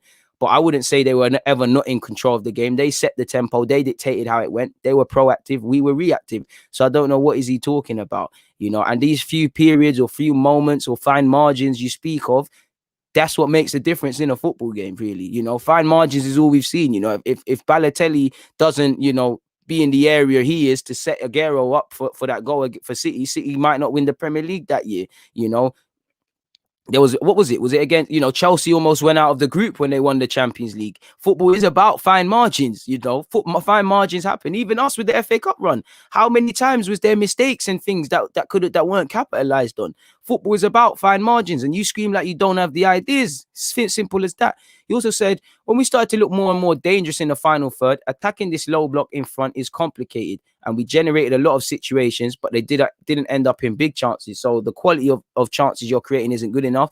And, let's be honest, teams are going to set, not maybe because we're in poor form, there's no point having a low block, but teams are going to set up 9 times out of 10 against us in a low block. You need to coach against that. I'm sure City were able to do that. I'm not saying City's players are us levels with Arsenal, because we all know Arsenal players are lacking, to put it nicely, but come on. He also said sometimes the cross, sometimes the last action or the shot and the conversion rate has been really low, and it's something that we must improve dramatically. The players need to fix up and have confidence, because you've got a keeper that's shaky like Pickford, where he showed it last night in some instances. None of you really had shots, but it's down to you as a manager. There's no movement, there's no connecting the midfield and attack. I mean, the midfield and attack, because you can't connect to the defense and the midfield. The midfield don't show, and they don't seem aware of where they are. A lot of these problems are down to the players, but the bulk of it is down to what you're telling them to do or what you're not telling them to do. You've got to face the music. And then when we needed a little bit of luck, we hit the post or we have some big chances. Forget luck. You make your own luck. Luck happens for you. Shots that are not supposed to go in. 3 points where you didn't deserve it. Not losing where you deserve to lose.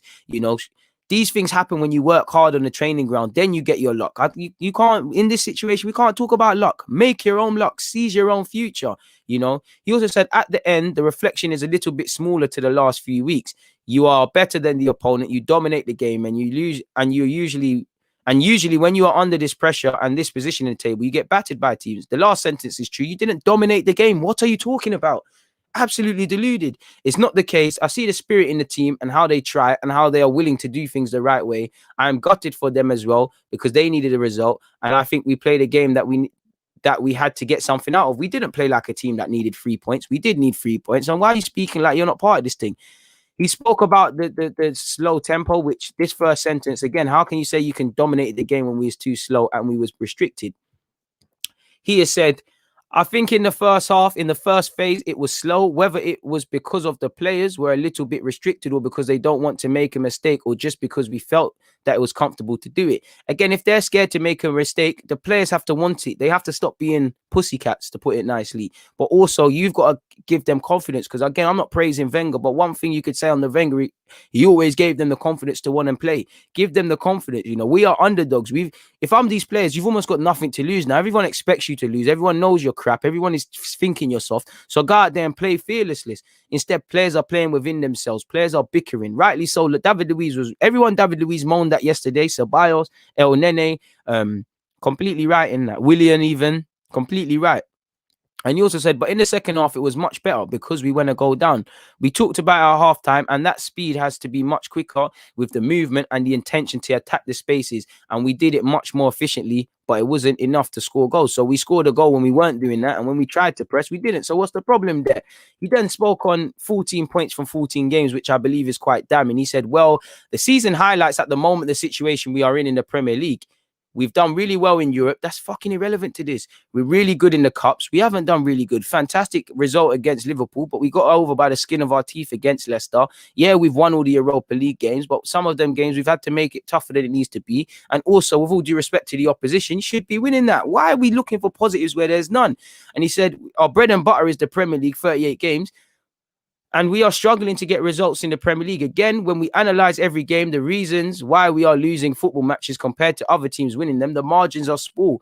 But we need those margins very quickly before the situation gets impossible to handle, and it already is. And football is about small margins. So again, you're sounding like a pundit, like you're not the sole reason of these problems, like you're not involved in the problems.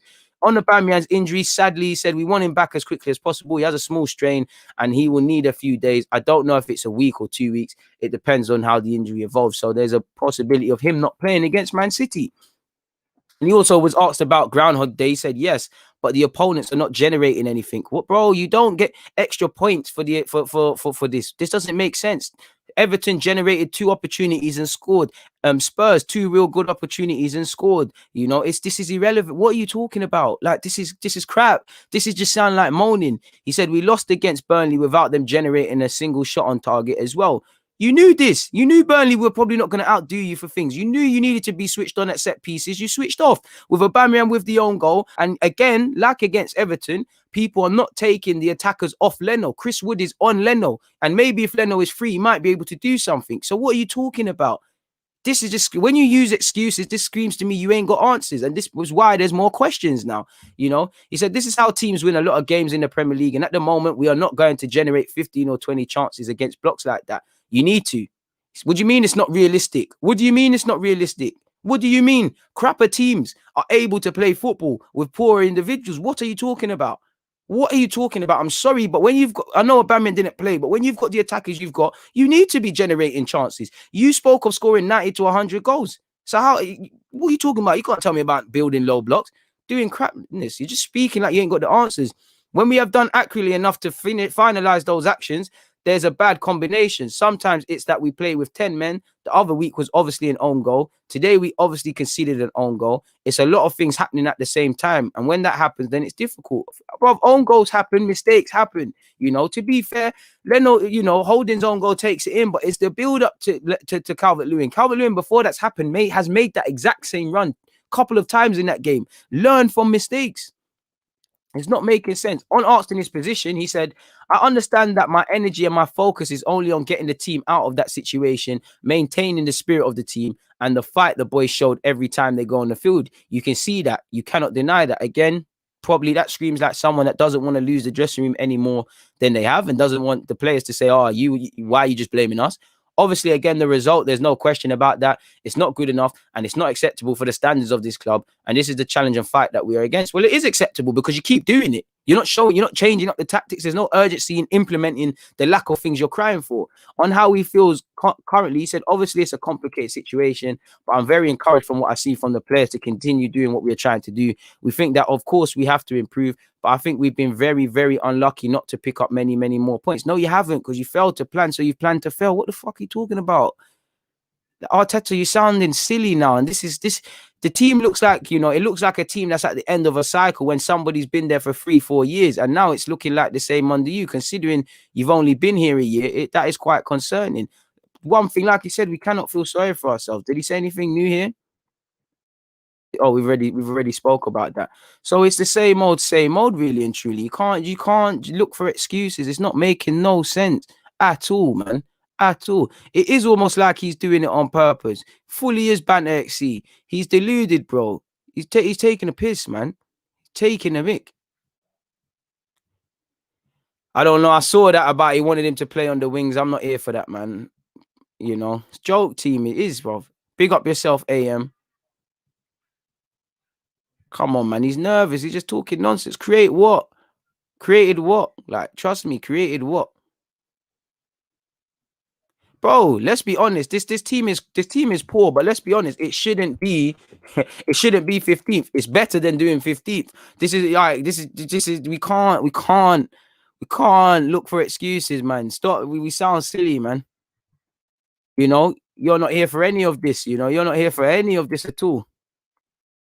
At this moment, play the young players. What have you got? The season's a write-off already. Like, at least the young players are gonna learn something. What's Willian gonna learn? What's these typical players gonna learn? Nothing. It's gonna be the same old, man. Absolute nonsense, really and truly, man. Come on, come on, I'm never gonna answer that. Would you rather Tottenham win the league or Arsenal finish 16th? Come on, man. You know how that one would go. Bro, Jay, I wish I had an answer for you. It's crazy, man. It's crazy.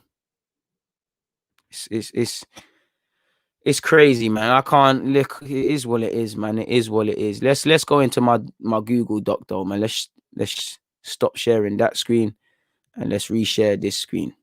Make sure you're hitting the like button, people. It's been an hour and 20 minutes. It's been a lovely hour and 20 minutes with you guys. Where is it? There's my Google Docs. You know me. I love a Google Doc. And yeah, people, that's a part of an article we're gonna speak about. What's all of this? This is all my tactical stuff that we got onto. We can delete this, in fact. I'm aware that some of you like it to be larger, so let's go with there. But looking at the statistics, these are some of the statistics I found online, people. Willian only placed 1 of 46 passes today, excluding the crosses. He was, so he had a better game, I guess, but he was still poor. There should be some other Willian stats which we get onto. Again, what I don't understand about Arteta and these cop-outs, people, is when we're doing it, it's okay. When we wasn't having too many shots and doing the underdog thing, when we was beating Liverpool at the Emirates, when we played all right against United at the Emirates, when we beat who else? When we beat Liverpool, Chelsea, and City in the cup, we were cool with that. Having the other team, they had all the possession, they had all of it. So why are you copying out now? Everton. I don't think Everton did to us what we did to them. But I'm questioning the logic of Arteta. It's not making sense to me. Like, because it was all fun and games when we was doing it. Now it's the shoes on the other foot. There's an issue, sort of thing. Again, I'm not one to bang the Ozil drum, but this was an interesting one floating on Twitter. If you took the results and created a league table since Mesut Ozil was excluded from the Premier League squads, Arsenal would be second bottom ahead of Sheffield United. Not too much different now then, Again, this is what I mean about huffing and puffing, like against Wolves, where we had 30 odd crosses, only 3 hit the target, 1 length, against Spurs, the same. Yeah, it sounds good in isolation, but when you dig into the deeper innings of it, people, it's not 10 shots for Arsenal, none on target. Come on now. It's not making sense. The last time we had fewer points from a 9-game run was 1987. Crazy. And this is damning. Arsenal haven't been ahead in a Premier League match since the start of November. That's a sackable offence in itself. Apparently we've seen to given up on crossing. We only had 5 in the first half, and none were successful. And again, Arteta said we're going to stick to crossing and stuff. So does that tell you that, again, your ideas are not working and the desperation isn't working? I'm not too sure. Again, highlighting how poor we are. Only Sheffield United and Burnley have been ahead for fewer minutes than Arsenal in the Premier League this season, 160 minutes. Again, comes down to being reactive, a lack of discipline, people. Arsenal have conceded goals in the last 5 minutes of the first half in 3 of their last 5 games, people. Not good enough. Arsenal have lost 8 Premier League games this season. Only Sheffield United, who have 1 point, have lost more. They're probably getting relegated and we're going to join them. Arteta has a lot of red cards, but since his first game in charge, own goals have also been a thing, people. Not going to read too much into that. At least we lead one table. We lead the red card table. And to be honest, Sabas should have probably been sent off for his antics. We are lucky in that regards. Arteta now has lost as many games as he has won in the Premier League. 13 wins, 9 draws, and 13 defeats. Not to say cover Emery with rose tints, but he had 9 at the same stage, 9 defeats and 20 wins. So it is what it is. Now, the stats I was referring to about Willian. Willian has failed to produce a shot on target, make a successful cross, complete a take on, or make a successful tackle, or win any of the 4 duels he contested in 90 minutes against Everton. This is also the same lad who has produced just 1 shot on target in his 15 appearances for Arsenal in the Premier League and Europa League this season. So he can't shoot, he can't cross, he's not taking anyone else on. What the hell is he doing in that role? Why are you not giving Nelson, Smith Rowe, any other player young? I wouldn't throw Kiddo Taylor Hart from the academy in here yet because he's just certifying himself at under 23s. But even him, what is Willian doing? What is Willian doing? You're better off shoehorning someone like Balogun out there if you don't want to play Balogun through the middle. What is he doing? No player had fewer touches in the first half of Everton than Willian. Leno was more active than him. And he was level with Pickford. And Pickford had effort to do apart from the penalties. Obviously, Yerry Mina is the first player to score from a set piece against us people this season, where we knew he was in for a long day, and it just didn't happen, people. Now let's take a look over a couple of socials, people. So let's copy and paste this one first. I don't even know what this one is. I thought this would make it interactive for you guys and give you a lot of new things. Stop the share screen. Stop sheet, square that. Share that thing again. Let's get there, And this is, come on, big up the Twitter accounts. But as you can see, attacking stats since October, goals 3 were 20th, shots on target 27, 19th, shot accuracy 35%.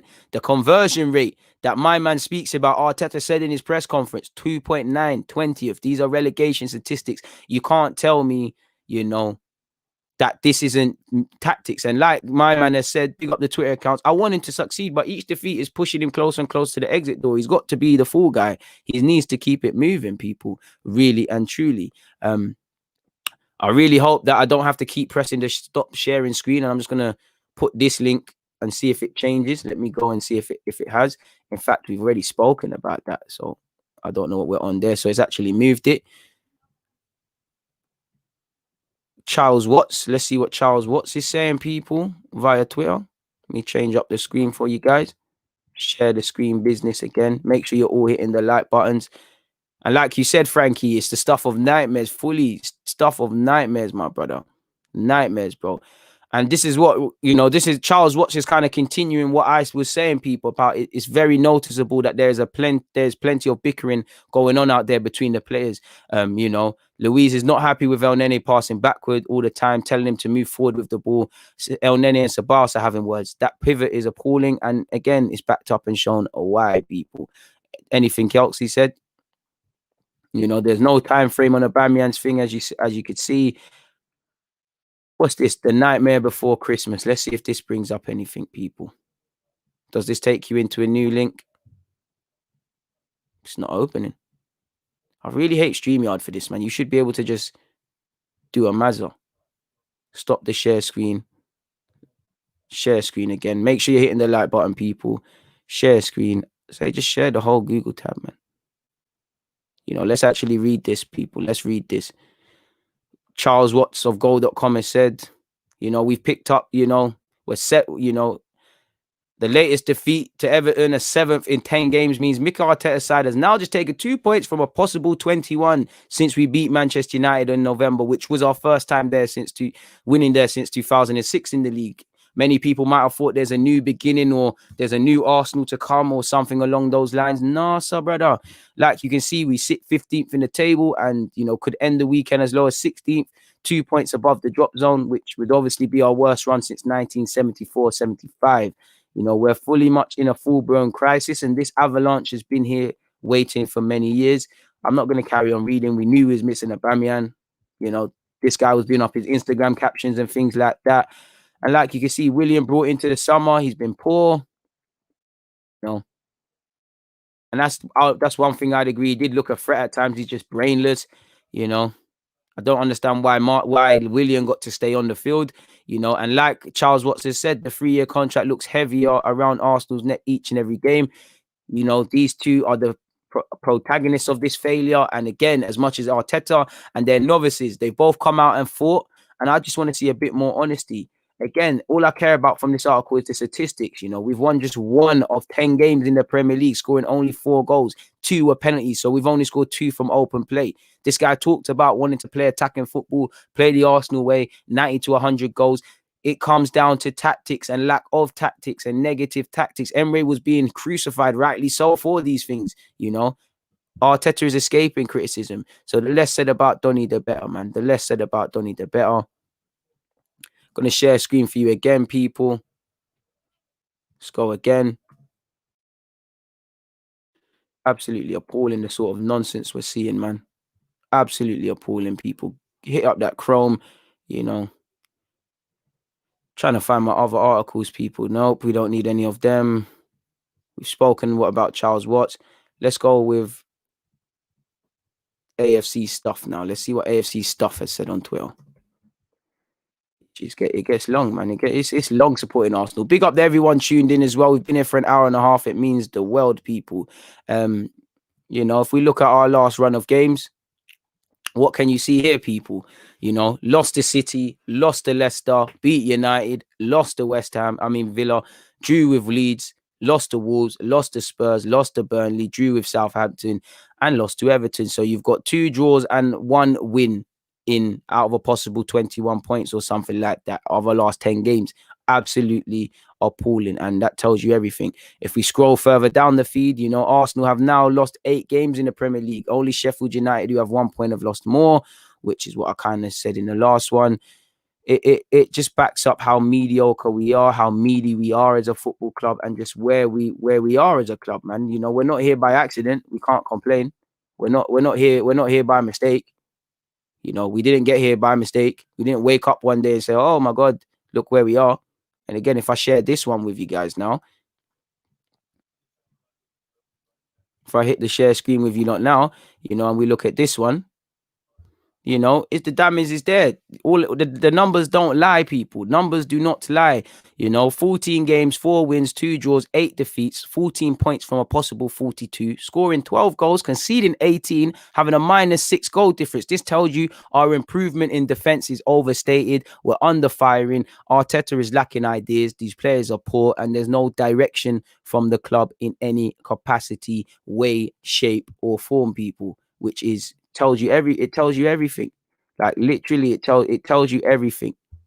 We're not here by mistake. We're not here by mistake. We didn't wake up one day. This is a collective effort towards failure. This is what we've done towards failure. And if we just quickly, if I remove that, you know, and go back to you guys briefly, and we look at this real quick, people, you know, looking at our next games to come. You've got Manchester City in the quarterfinals. You've got Chelsea at home. You've got Brighton and West Bromwich being away. You know, assuming we're into the semi-final, you've got that before you've got Newcastle. And like like Mr. Timms has said, you know, look, hey, funny one by Mayweather.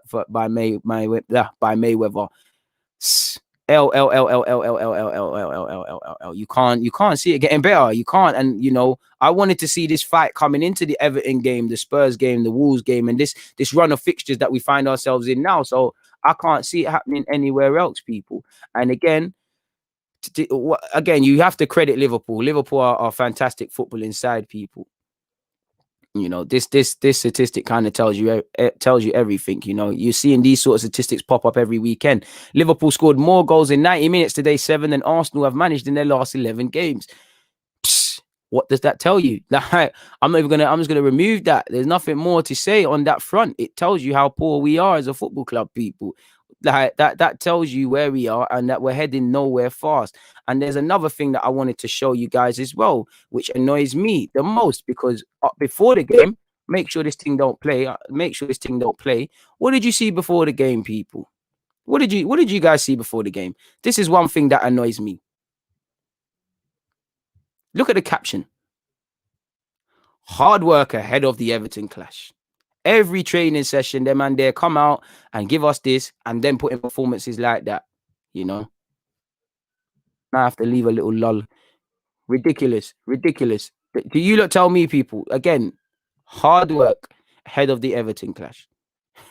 Hard work ahead of the Everton clash. Did you see anything to suggest we're working hard, people? I beg someone tell me. Big up yourself, Kai. Big up everyone in the comments, man. This is it. He is telling us loud and clear, man. He is out of his depth and nobody's there to be there, man. Well, go on. Big up all the Twitch gang. I hope you're doing well and safe. Big up everyone. Please make sure you hit the like button. If you're new here, make sure you've hit the subscribe button, people. You know, I've missed out a super chat. People help me, man. I don't want to miss that. Thank you very much for your dollars. You said the result sucks, but what pisses me off the most is that he keeps lying and the same with the players, just talking your head down and just put your head down, apologies, and get to work. Facts, man. Facts. And this is also facts as well. Again, it's crazy, man. Big up yourself, Obi. I just wish we could have more positive content for you guys, man. Ah, man, what a team, eh? What a team, people. What a team. But this is damning, innit? And like I said, let's remove that one.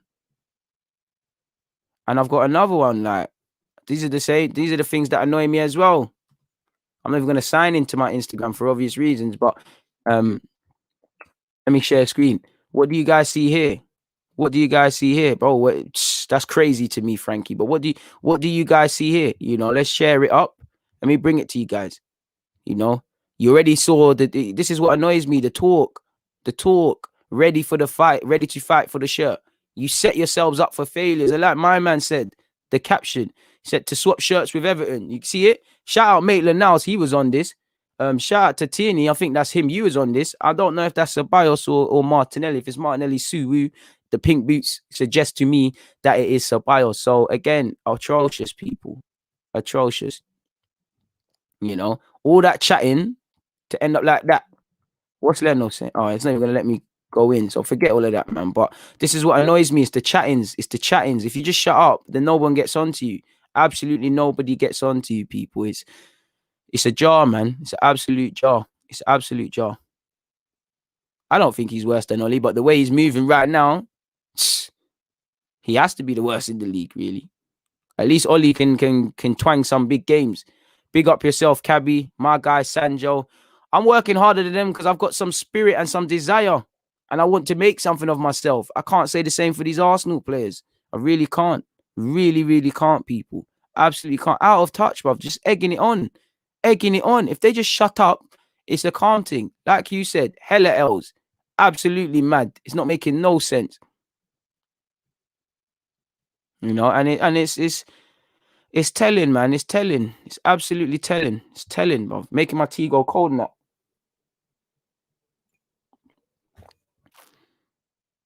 Absolutely appalling, people, man. Absolutely. Bro, Nerf Gun FC, man. How you call gunners and you're always busting blanks? You know, come on. Some crap shooters, man. Are these the same shooters that shot 50 Cent? Like, listen, you can't be cool gunners and you cannot be cool gunners and you're nowhere near to be seen when it comes to firing in front of goal. You know, what kind of guns have we got? Some rebors, like Frankie said, Nerf guns, man. It's crazy. We might end up in the championship. Probably will be, man. And we're not going to get out of the championship if you can't play in the Premier League. I guarantee you, that we can't. But did you see fight with the players? If you did fair play, but I don't see fight. I don't see fight from anybody. It's crazy. Like you said, yo, and it's gazy, bro. It's gazy. It is gazy, man. It's crazy. If I can wait. I'm not on it, man. Big up yourself, Mr. Doyle. I appreciate that. I'm sure the other guys will as well, man. Bro, the same gun as you hit out 50 Cent, bro. It must be. The man there not shooting. You're called gunners. You got a cannon on your chest, and none of you clear it off. None of you. I would hate to be on a night out with these Arsenal footballers and get into some trouble. Because man are going to run off and leave you. It's crazy. They probably, it's looking like a smashing. Looking like a smashing. Looking like one, man. It's looking like one. I'm going to get out of here, though, man, because there ain't nothing more to add. I've spoken about everything I've needed to speak about. We've been here for over an hour as well. I'm going to let you lot just continue with your day, man. I've said everything I want to say. I'll probably be back again tomorrow around 12 p.m. UK time. So there's no live stream out at the moment, but make sure you're checking my channel for that. Information will normally be on the community tab. But yeah, man, I just want you lot to enjoy your Sunday, man. Go and listen to some Beres Hammonds. You know, make sure the Sunday dinner is cooking. Make sure you're doing up your cleaning. I know some of you can't play football. Like, just do what you can in it to enjoy your day, man, because it's not worth letting yesterday's negativity come into today. And I'm directly referring to Arsenal. So, yeah, man, I'm going to let you lot get out of here, man. People, hit the like button, man. I'll be back again. Like I said, probably 12 p.m. tomorrow. We'll be back, man. I really appreciate the love you lot have given me. If you haven't hit the subscribe button already, make sure you've hit the subscribe button, people. I really enjoy you lot, man. I want to see you lot all back here. Please hit the like button. Please make sure you're subscribed across all my socials, not only YouTube. It's all across, all information's in the description. Big up the Twitch gang as well, Deluded Guna 187. For those of you that want to rock with me on Twitch, big up M, you know, big up yourself. I can always count on you and the members being here live from Planet X. I see you. Big up yourself, Sanjo. But for now, I'm out, people, man. Check out the rest of the content. You know, Tuesday as well, I'll be back with the Deluded podcast.